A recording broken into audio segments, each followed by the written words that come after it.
Hello aspirants and a very warm welcome to Prakashbindu Academy. आज हम physics के एक ऐसे चैप्टर में डाइव करने वाले हैं जो सच में आपकी रैंक डिसाइड कर सकता है.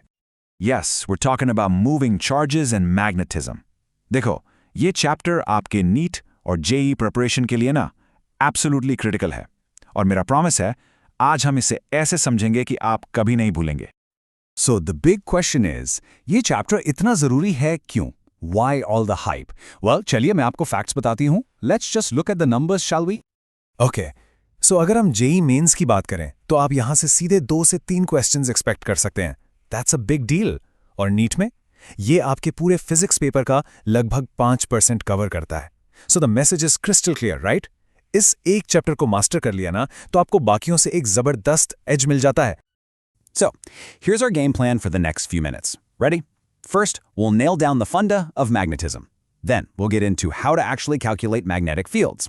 After that, we'll explore the cool dynamics of particle motion. I'll share some super useful exam hacks. And finally, we'll wrap it all up with a quick revision. Sound good? Let's go. All right, let's start right from the very beginning. ये magnetic force आखिर है क्या? कहाँ से आता है? What's the source? Let's figure it out. Okay, so what exactly is a magnetic field? Think of it like an invisible zone of influence. Simple, right? यह basically एक moving charge या electric current के चारों तरफ का वो area है जहां उसका magnetic effect, उसका force feel किया जा सकता है. You know, this whole connection was discovered kind of by accident back in 1820 by Hans Christian Ørsted. He just noticed something. जब भी एक वायर से करंट फ्लो करता था, पास में रखी कंपास की नीडल हिल जाती थी, डिफ्लेक्ट हो जाती थी. And that was the big aha moment in physics. The main point you need to remember is this. जहां charge move कर रहा है, वहां magnetic field है. Simple as that. Okay, so now that we know moving charges create magnetic fields, the next logical question is, great, but how do we calculate it? How do we measure it? Well, for that, we have 2 incredibly powerful mathematical tools in our toolkit. And this is a spot where a lot of students get confused. So listen carefully. Biot-Savart law ये universal है. आप इसे literally किसी भी situation, किसी भी weird shape के लिए यूज कर सकते हो. But when the situation is highly symmetrical, like a perfect infinite wire or a solenoid, that's when Ampere's law becomes your best friend. Seriously, it will save you precious time in the exam. Now this table right here, this is a treasure chest for you. Infinite wire, the center of a circular loop, a solenoid and a toroid. ये वो standard cases हैं जिनके formulas आपको बिल्कुल fingertips पर होने चाहिए. Please memorise these. I can pretty much guarantee you'll see direct formula-based questions on these. So far, we've seen how a magnetic field is created. Now let's see what happens when a poor little charge actually enters that field. What's going to happen to it? It's almost like a dance between the charge and the field. And the rules for this dance are set by something called the Lorentz force. If you have both electric and magnetic fields present, the total force on the charge is given by this equation. Now, the most important part here is that V cross B. That's a vector cross product, which tells you something super important.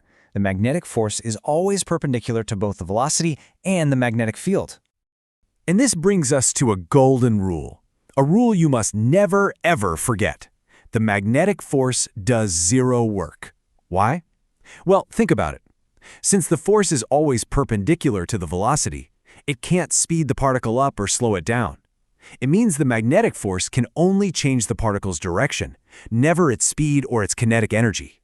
This is a huge concept. So, what's the result of this direction change? Well, it all depends on how the charge enters the field. Scenario 1, if the velocity is parallel to the field, no force. The charge just goes straight through. Scenario 2, if it's perpendicular, it gets trapped in a perfect circle. And scenario 3, if it enters at some other angle, it creates this beautiful helical spring-like path. Okay, let's move on to the section I know you've all been waiting for. Look, understanding concepts is one thing, but performing with speed and accuracy under exam pressure, that's a whole other ballgame. So let's talk about some real hacks to boost your rank. Let's talk about the common traps that can cost you marks. Trap number 1, forgetting the sign of the charge. Please remember, the force on an electron is opposite to the direction you get from the right-hand rule. Trap 2, confusing the direction rules with each other. And trap 3, using the wrong formula in a hurry. You have to avoid these mistakes at all costs. And here it is, your rank booster trick. We all know the field at the center of a long solenoid, right? It's mu naught and I. But what if they ask for the field right at the very end point? Well, the value is exactly half. It becomes half of mu naught and I. This is a direct result that can save you crucial seconds and put you ahead of the competition. All right, let's wrap this up. I want to distill this entire discussion into the 3 most important takeaways. This will make your revision super easy. Okay, here they are. Number 1, the foundation.